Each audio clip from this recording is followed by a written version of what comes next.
Rejoignez Benoît Dutrisac en temps réel par courriel. Dutrisac@commercialcube.radio. Bon, la Fédération autonome de l'enseignement, c'est à peu près 40% des enseignantes. Et demain, grève générale illimitée. Avec nous, Mélanie Rioux, qui est prof et maman. Madame Rioux, bonjour. Bonjour, M. Dutrisac. Merci d'être avec nous. Maman, de combien d'enfants? Ils ont quel âge? 2 enfants de 6 et 10 ans. Ah, fait que vous aussi, là, vous êtes pognés dans les conséquences de la grève. Et vous êtes enseignante à quel niveau?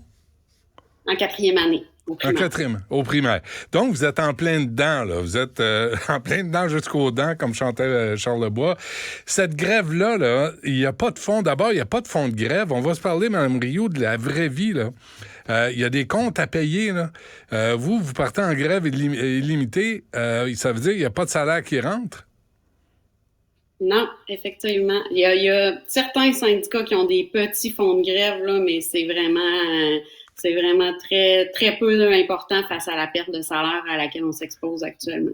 C'est puis à l'arrivée des fêtes aussi, la carte de crédit va être pleine, hein? Ben c'est ça. Mais on est résigné. On savait que cette grève-là serait inévitable. On avait tous les signaux, mais je vous cacherai pas que on en revient pas de devoir aller jusque-là pour se faire entendre par le gouvernement. Qu'est-ce qui... Je vais y aller carrément, Mme Rioux, là. Qu'est-ce qui vous rendrait heureuse, là? Je vous prends vous comme exemple, là, mais je pense que vous parlez aussi au nom de certaines de vos collègues. Qu'est-ce qui vous rendrait heureuse, là? Qu'est-ce qui rendrait la job de prof plus que tolérable? Ben, tu sais, on l'a répété là autant comme autant un peu partout sur toutes les tribunes, mais dans le fond là, on a besoin d'aide pour nos élèves en difficulté. On a besoin de soutien. Vous savez, Monsieur Dutrisac, un prof là, ça carbure à la réussite de ses élèves, ça carbure au progrès qu'ils font sur le plan académique, sur le plan comportemental. Puis quand on se retrouve dans des situations là où on a trop d'élèves qui ont des besoins. Puis des besoins aussi qui entrent en confrontation, là. Si on n'est plus capable d'accompagner nos élèves pour qu'ils fassent ce cheminement-là, c'est tout le sens de notre travail. OK, mais qu'est-ce que... ça, vous l'aviez dit, Mme Rioux, ça, on le sait. Qu'est-ce que vous demandez? Qu'est-ce que vous voulez? Ben, c'est sûr qu'en priorité, il faut revoir la composition de la classe actuellement. Il faut revoir toute l'organisation de l'offre qu'on a pour nos élèves en difficulté.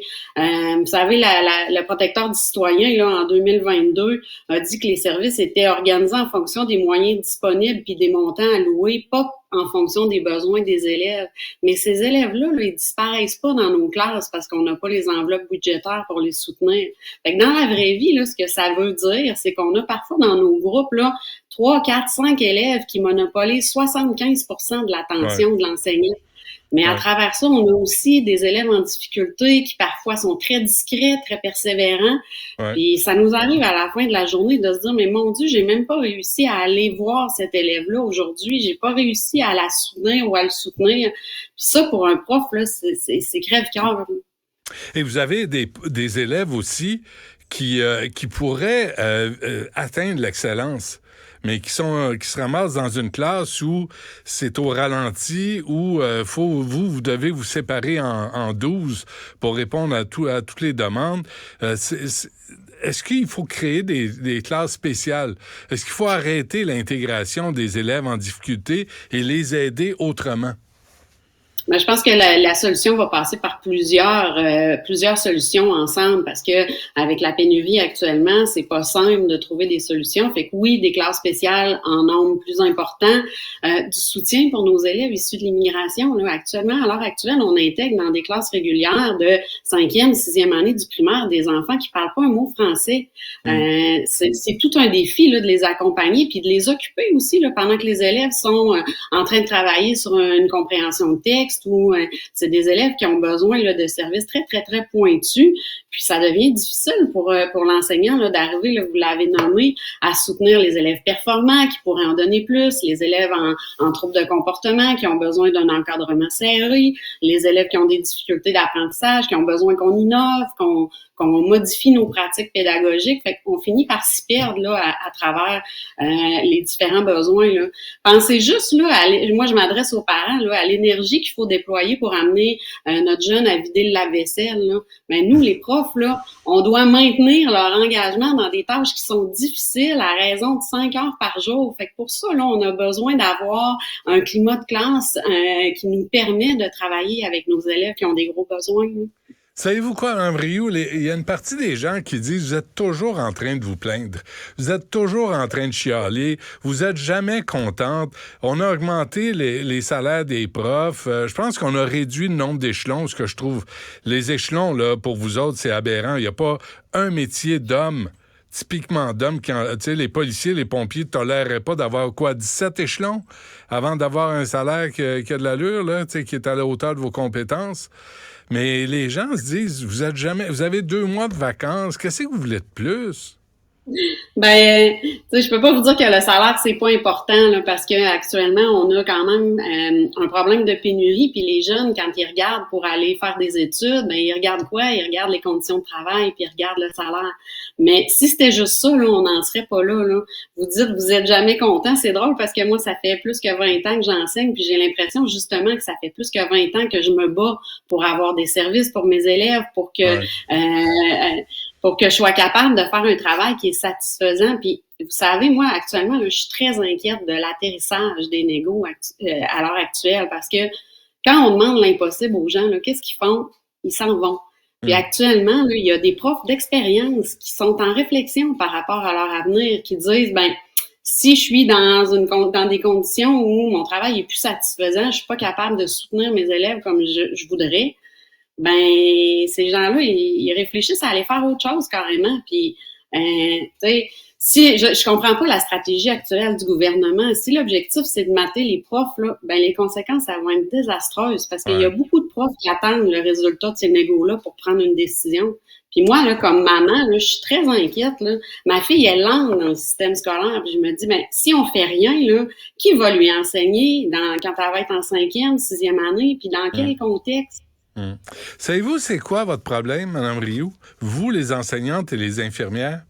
Moi, j'ai réfléchi à bien des affaires. J'ai l'air de rien, là, mais j'ai l'air d'un cabochon, mais quand même, c'est votre dévotion. On suffit toujours votre dévotion et votre culpabilité. Puis quand vous êtes là, puis vous revendiquez les meilleures conditions de travail, bien, vous pensez aux élèves que vous abandonnez. C'est comme les infirmières qui pensent aux patients qu'elles abandonnent. Puis on vous tient par ça, par votre dévotion, par votre sentiment de culpabilité. Puis vous avez parfaitement raison. Puis j'ajouterais même là, que c'est une analogie qu'on fait souvent dans le milieu, là, mais on est un peu comme des grenouilles dans un chaudron dont on a monté la température de l'eau à chaque année. Puis on s'est adapté, on a travaillé un peu plus fort, on a développé des super stratégies pour accompagner nos élèves qui ont des gros besoins. Mais là, la difficulté qu'on a actuellement, c'est qu'on a des jeunes recrues là, qui sautent dans le chaudron puis qui sortent de là parce qu'ils disent c'est bien trop chaud. Là. Ben oui. Là, vous êtes devant Sonia Lebel, là, qui est assez intransigeante de toute évidence. Vous êtes devant l'absence de Bernard Drinville aussi. Il me semble on vous prend pas au sérieux. Ben, c'est triste, là, parce que vous savez, pendant la pandémie, on a tout fait pour garder les écoles ouvertes. Puis là, on est dans une situation où on n'a pas de contraintes sanitaires. Puis on accepte de fermer des écoles parce qu'on n'a pas réfléchi aux bonnes solutions au bon moment. Puis effectivement, moi, j'en appelle à Bernard Drinville puis à M. Legault actuellement là, d'avoir le courage politique d'essayer une autre formule, là, de changer de chaîne puis d'investir pour vrai en éducation puis de soutenir celles qui prennent soin de nos enfants au quotidien, parce que vous savez, vous l'avez nommé, on est une grande majorité des femmes. Puis le travail qu'on fait, il est important, mais on peut plus compter simplement sur la dévotion des enseignants. On a atteint la limite. C'est pas qu'on veut pas en faire plus, c'est qu'on est incapable d'en faire plus. Puis je dirais même plus, on s'épuise à tenter de répondre à la tâche qui nous est confiée. Quel a été le point de bascule? À quel moment ça a cassé? C'est une question qui est complexe. Je dirais, moi, j'ai commencé ma carrière en milieu défavorisé. Là, je suis dans un milieu qui est un peu, qui est plus favorisé, fait que c'est difficile de comparer. Mais clairement, on a des enfants là, qui sont surchargés actuellement par une présence à l'école et au service de garde sur de très longues heures dans la journée. On a des environnements qui sont souvent peu adaptés à leurs besoins, des enfants qui dînent dans les classes assis à des pupitres, puis qui n'ont pas d'espace espace pour... c'est très exigeant ce qu'on demande à nos enfants, là, d'être dans des groupes puis dans des à suivre des consignes de 7 heures le matin à 5 heures le soir. Il y a toute une réflexion de société qu'il va falloir avoir sur ce qu'on exige de l'école actuellement. Dîner Mais là, en la silence. priorité, c'est de s'assurer que les profs vont être encore là pour l'amener, cette réflexion-là. Ouais, mais dîner en silence, là, moi, j'en ai deux jeunes, là, sont rendus au secondaire, mais quand ils me disaient qu'ils dînaient en silence, là, tu dis, voyons, à quel moment ils peuvent, comme, lâcher un peu leur fou, il me semble que ça a pas de sens, comment on traite les écoles, comment on traite les élèves, comment on traite le personnel enseignant.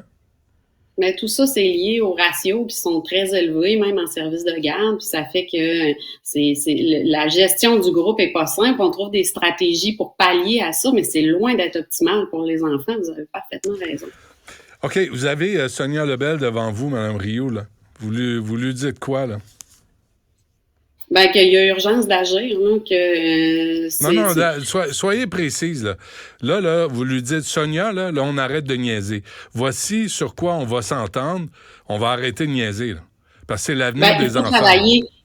Il faut travailler sur la composition de la classe, soit par des services supplémentaires, soit par une organisation différente, réouvrir des classes spéciales, enlever regrouper certains élèves qui ont des besoins très, très, très pointus.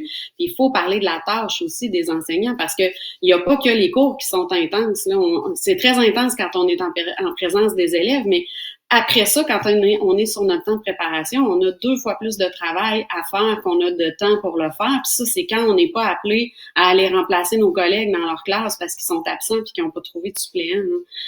Puis cette année, là, c'est une belle année au niveau de la pénurie par rapport à l'an prochain. Puis l'an prochain, ça va être une belle année par rapport à l'autre année. Il y a des départs à la retraite importants qui s'en viennent. Puis si on n'agit pas maintenant pour conserver les profs qui sont là, puis essayer d'attirer des jeunes dans notre profession qui peut être tellement valorisante puis tellement intéressante quand on les fait dans des bonnes conditions. Et si on le fait pas maintenant, là, moi, je suis très inquiète pour la suite des choses. Ouais, mais on a de l'argent pour les Kings de Los Angeles. Ben voilà. Alors, faut pas que quand on dit là, que l'éducation, c'est une priorité, il faut pas que ça soit juste des mots, il faut que ça se traduise en action aussi. Non, c'est le hockey la priorité, Mme Rioux. Allez-vous comprendre ça? Vous autres, les petites madames, retournez à l'école, puis les autres petites madames, retournez dans l'hôpital, parce que c'est les jackstraps qui passent avant tout le monde.